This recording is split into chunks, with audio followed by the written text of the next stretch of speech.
moi je pensais que tous les deux, ils étaient juste amis, voire meilleurs amis ou je ne sais quoi, mais amis, pas collègues, amis, tu vois. Parce que quand j'avais commencé le travail l'été, du coup j'avais un contrat de 24 heures comme je vous ai dit, et j'étais au travail plus souvent. Et je les voyais du coup plus souvent. Et quand je les voyais souvent tous les deux se chamailler, s'embêter. La relation qui aime bien châtie bien. Quand je voyais ça, je me disais qu'ils étaient potes. Voilà, tout simplement, je ne pensais pas plus que ça. Donc, je lui pose une autre question. Je lui demande si elle lui en a parlé. Parce que je lui dis, c'est bizarre, juste après t'avoir confié qu'il me plaisait, il me tapait dans l'œil. Une semaine après, il me propose ce ciné. Donc, c'est bizarre, tu lui en as parlé. Je me suis dit, vas-y, elle m'a fait une petite passe D et tout. Mais que dalle, la petite passe D. Mais si vous saviez, elle me répond non, de toute façon, lui et moi, on se parle plus depuis un petit moment. Ah ouais? Je lui demande, mais comment ça? Elle me dit, ouais, on se parle plus. Voilà. Donc, moi, dans ma tête, je me suis dit, oh mince, ils sont plus potes, ils sont juste disputés. Des fois, je suis vraiment trop naïve. Je ne sais pas, hein. Je pense que c'est l'intuition féminine ou c'est mon instinct. Mais c'est sorti tout seul. Et j'ai bien fait de poser cette question. Je lui demande, tout simplement, excuse-moi, mais désolée de te poser cette question. Est-ce qu'il s'est passé quelque chose entre vous deux? On est d'accord que quand quelqu'un te pose une question comme ça, c'est clair et net qu'il veut savoir si vous êtes sortis ensemble, s'il y a eu des bails, voilà, si vous êtes plus, si vous êtes amis plus, si vous voyez ce que je veux dire. Elle est simple et claire ma question, tu vois. Tu comprends direct quand on me pose une question comme ça. Vous savez ce qu'elle me répond? Comment ça? Attends, excuse-moi, mais comment ça quoi? Quand elle m'a posé cette question, j'ai tout de suite senti que c'était pas quelqu'un en qui je pouvais faire confiance. Mais pas du tout. Je regrettais déjà en fait. Je lui repose la question plus directement, plus franchement, droit dans les yeux. Est-ce que vous êtes sortis ensemble? J'espérais que non. Et elle me répond quoi? Elle me répond, ah ouais, c'est mon ex, mais ça date. Hein.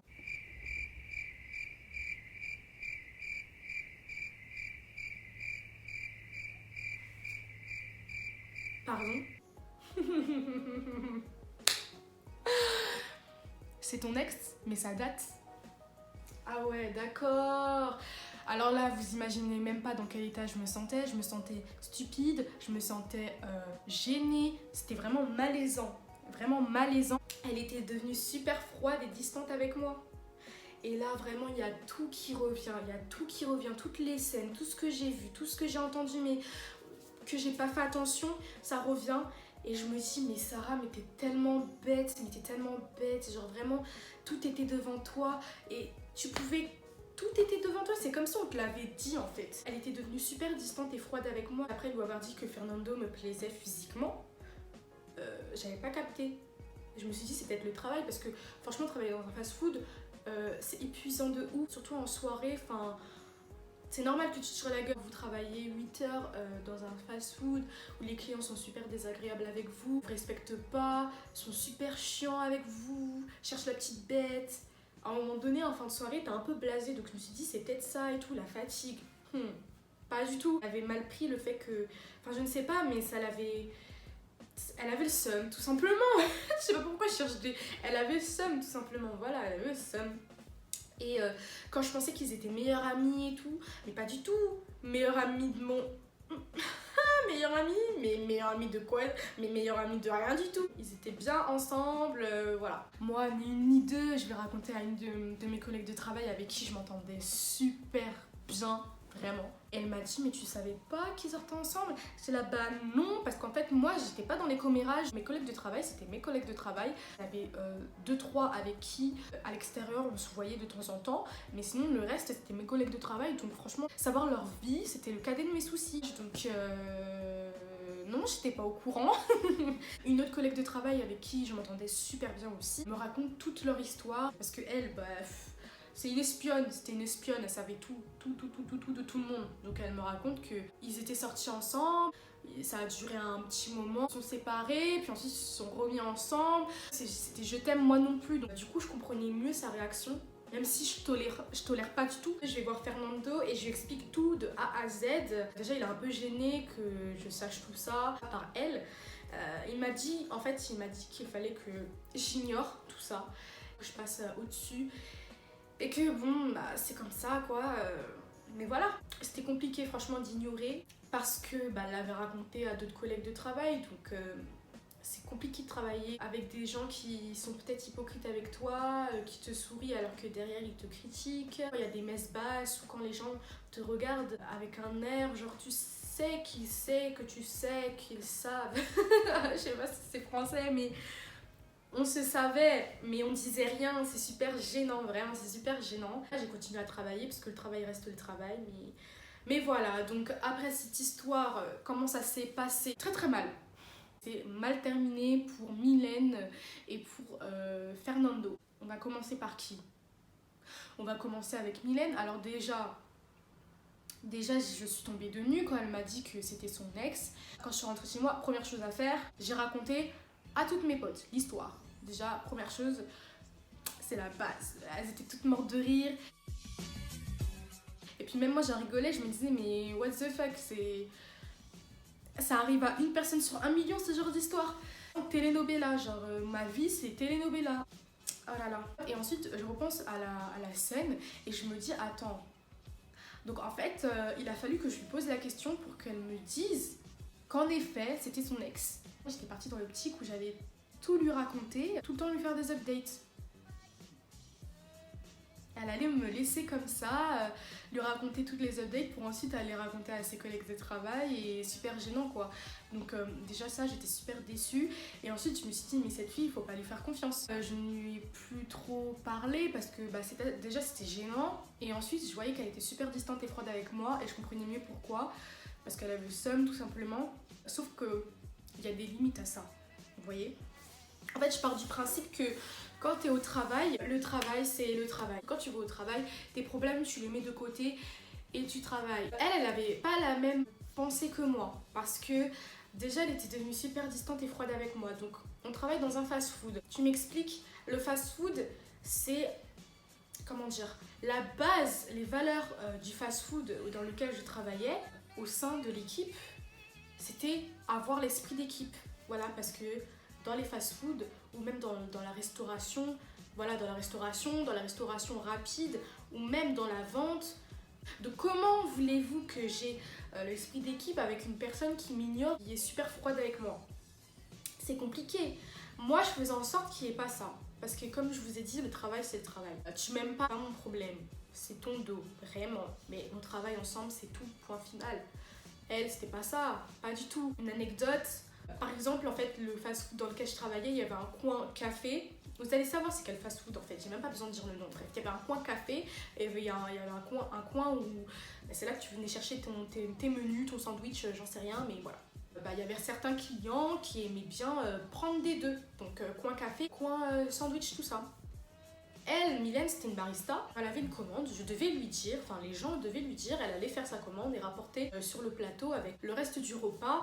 Et voilà, donc moi je lui disais à chaque fois qu'il y avait une commande, je lui disais Mylène t'as une commande, voilà, tout simplement, Mylène t'as une commande. Elle comprenait direct en fait. Ça a commencé comme ça, Mylène t'as une commande. Elle me disait ouais ok et elle partait. Et elle revenait, déposait et puis basta, tu te débrouilles, si t'as pas vu que j'avais déposé c'est son problème. Ok. Ensuite ça allait de mal en pire. Je disais Mylène t'as une commande. Elle me regardait et elle partait. Et ensuite elle déposait et elle disait rien. Ok. On s'enfonce encore plus dans le truc. Mylène t'as une commande. Elle me regardait même pas. Elle tournait, enfin je sais pas comment vous expliquer mais elle était à côté de moi, Mylène t'as une commande et elle partait. Genre même pas un regard, même pas un ouais ok je vais le faire, même pas rien du tout. C'est comme si je parlais à un mur. Elle me prenait de haut, elle me snobait, elle me regardait mal des fois, elle me prenait grave pour de la merde genre, clairement. Donc il y avait ça déjà. Ensuite, la politesse entre nous, ça avait disparu, mais vraiment. Si je ne la saluais pas, elle me saluait pas. Enfin, je sais pas, c'est la base dans une entreprise, au sein d'un travail, c'est la politesse.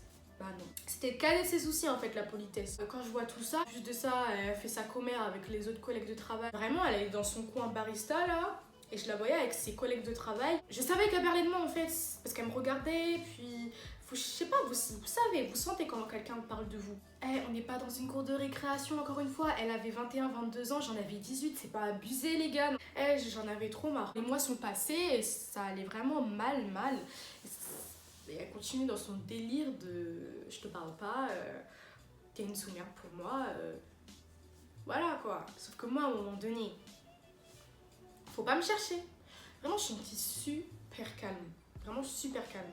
Je peux être gentille, tout ce que tu veux, mais à un moment donné, tout le monde a ses limites. Là, c'était trop. C'était trop. Je me suis dit, c'est bon, je vais pas me laisser marcher dessus. Son comportement était vraiment abusé. Ce que j'ai fait, c'est que moi-même, j'ai arrêté d'être polie avec elle. J'ai arrêté de la regarder, j'ai arrêté de lui parler, j'ai arrêté de l'écouter. Elle avait des commandes, je ne disais plus rien. Pour vous dire, une fois, on s'est croisés dans un couloir et le couloir, il était assez étroit. Au lieu de se décaler, j'aurais pu me décaler aussi, mais vraiment j'étais excédée par elle, donc par son comportement, par tout, par elle, je ne sais pas, j'étais excédée. Je ne pouvais même plus la voir, genre je pouvais plus la saquer vraiment. Bah moi j'ai continué mon chemin, je me suis dit elle va s'écarter, mais pas du tout, ça veut dire qu'on s'est bousculé. C'était vraiment stupide, quand j'y repense c'était super ridicule, mais j'étais arrivée à un point où c'est bon quoi, je m'impose, il y a quoi maintenant?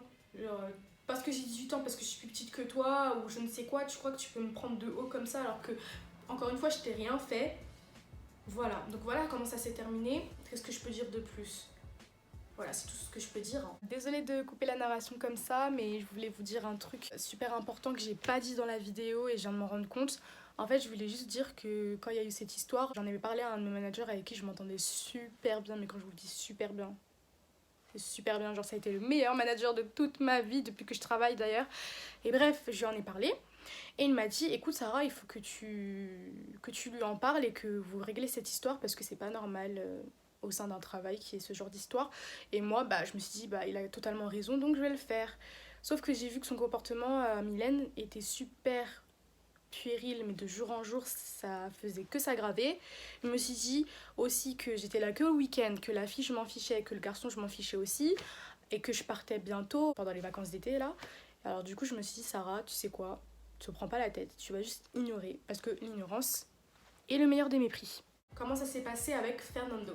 Alors ça s'est très mal passé avec Fernando dans le sens où déjà moi toutes ces histoires là ça me pesait. J'étais en faculté de droit, j'étais déjà fatiguée, excédée, épuisée, tout ce que vous voulez, mais j'en pouvais plus. Le fait d'aller travailler c'était comme une pause pour moi parce que déjà l'ambiance était archi cool, mais mon manager et mon directeur ils étaient archi cool, donc c'était pas prise de tête. Et là en fait l'ambiance elle me pesait en fait et j'étais déjà fatiguée. On est sortis ensemble dans le sens où après ça on a eu plusieurs dates. Voilà, on était en mode flirt, voilà, tout simplement on flirtait. Et ensuite de ça on s'était rendu compte qu'on n'avait aucune affinité, c'est-à-dire que quand je sortais avec lui, on s'entendait bien et on n'avait pas les mêmes délires. Déjà il était plus âgé que moi, il avait 5-6 ans de plus que moi. Ouais écoute, j'attire les vieux, y a quoi? En fait il y avait que de l'attirance physique tout simplement. Et on s'entendait bien, c'est tout. Il n'y avait pas d'attachement, surtout il n'y avait pas du tout d'attachement. Je sais pas si c'est parce que j'avais un blocage, mais en tout cas, ça matchait pas du tout. Et lui s'en était rendu compte et il m'en a parlé et on en a discuté. On s'est dit que c'était mieux qu'on en arrête là, que ça servait à rien de continuer, on perdait tous les deux notre temps. Mais on pouvait rester en bon terme. Moi je voulais rester en bon terme avec lui, vraiment.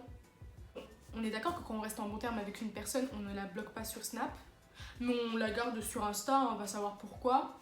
On reste poli avec elle, on la salue, on continue à discuter avec elle et surtout on lui souhaite son anniversaire. On est d'accord que c'est ça, rester en bon terme avec une personne. Rester en bon terme pour lui c'était le cadet de ses soucis, vraiment. Pas du tout, on n'est pas du tout resté en bon terme. On ne s'est plus parler parce que tout simplement c'est lui qui voulait pas rester en bon terme en fait. Écoute, mon coco, franchement, je m'en fous. J'étais là, bon ok, y a pas de souci. Ça me foutait un peu le seum, je vous avoue, sincèrement ça me foutait le seum. C'était quand même quelqu'un avec qui je m'entendais bien et ça jetait encore un froid alors qu'il y avait déjà des tensions, donc bon, écoutez. En plus de ça, je les voyais les deux en train de se tourner autour devant moi. Et comme je le connaissais, ce Fernando, je savais très bien que c'était un petit dragueur. Quand on discutait ensemble, on se tournait autour, c'était qui aime bien châtie bien. Enfin, tu vois, voilà. Donc là, il faisait exactement la même chose.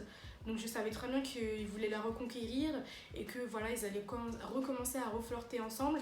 Et surtout, ma collègue de travail avec qui je m'entendais super bien, elle m'avait dit que les deux, c'était un peu du style je t'aime moi non plus. J'avais le seum, mais je rigolais intérieurement parce que je me disais, là vous kiffez, mais dans un mois vous allez vous redétester, donc écoutez, c'était juste par principe.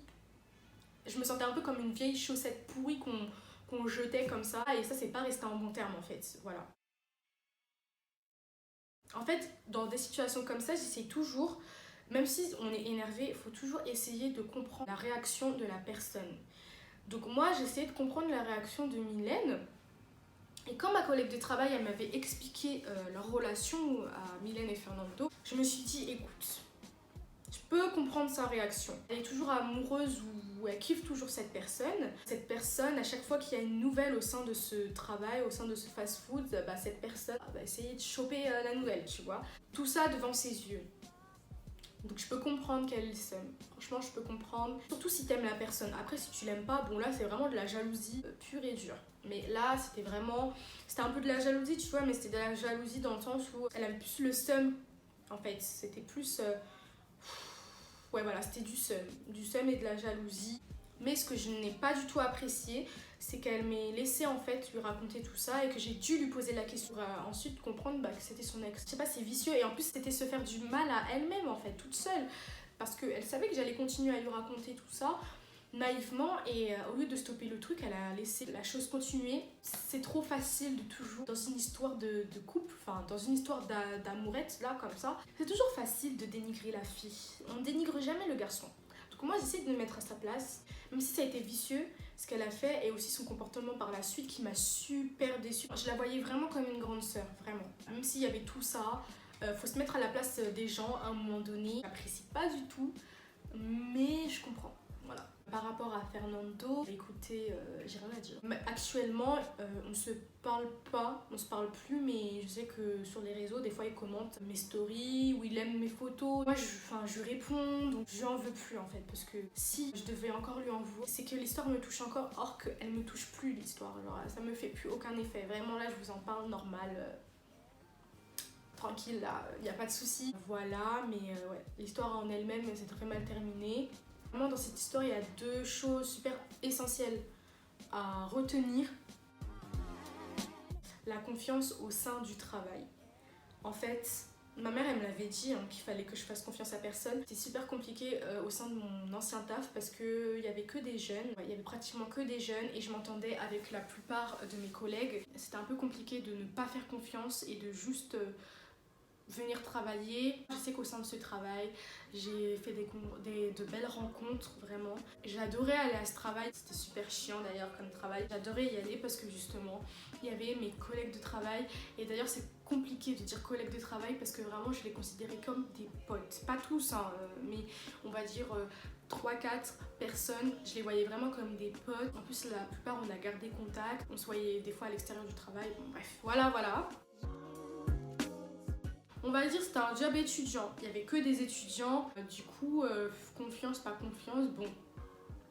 Mais en général, surtout dans les bureaux, le domaine de la vente, où il y a beaucoup de compétition, il faut faire confiance à personne.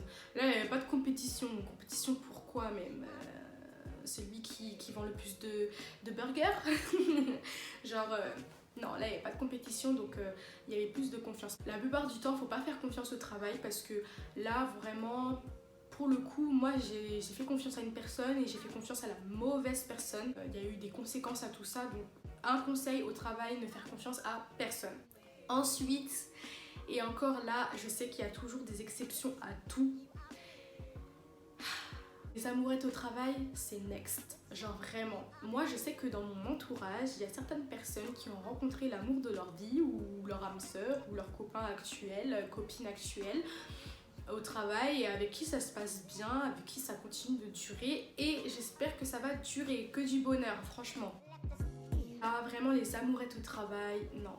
Non, sortir avec un collègue de travail, flirter avec un collègue de travail, en général, ça se termine mal. Déjà, si tu avoues tes sentiments à un collègue de travail et que ce n'est pas réciproque dans le pire des cas, ça va installer une certaine gêne au travail et tu n'auras plus forcément envie d'aller au travail. Si ça c'est réciproque, mais que ça se termine mal, comme moi ça a été le cas, et ben ça va installer aussi une gêne. Tu n'auras plus envie de travailler avec cette personne, tu vas peut-être détester cette personne et tu vas peut-être démissionner. Enfin, peut-être il y aura des conséquences énormes. Donc, il faut éviter les amourettes au travail. Voilà. Est-ce qu'il y a une fin positive à tout ça? Bah, même si ça s'est mal passé au travail, au sein de ce fast-food, j'ai quand même rencontré de belles personnes avec qui aujourd'hui j'ai encore contact. Dans la vie, tu auras toujours des histoires comme ça. Bon, même si mon histoire, ça arrive à une personne sur 1 million, tu seras toujours dans des situations bizarres comme ça, où t'es pas forcément en bonne position. Toujours des moments dans ta vie où tu seras mal, où tu auras des problèmes. Mais il faut toujours rester positif et c'est dur de dire ça, franchement c'est plus facile à dire qu'à faire parce que je suis là et tout, je suis en train de vous parler de rester positif, la vie est belle, mais 2-3 jours j'étais super déprimée. Plus égale plus, vraiment, plus égale plus.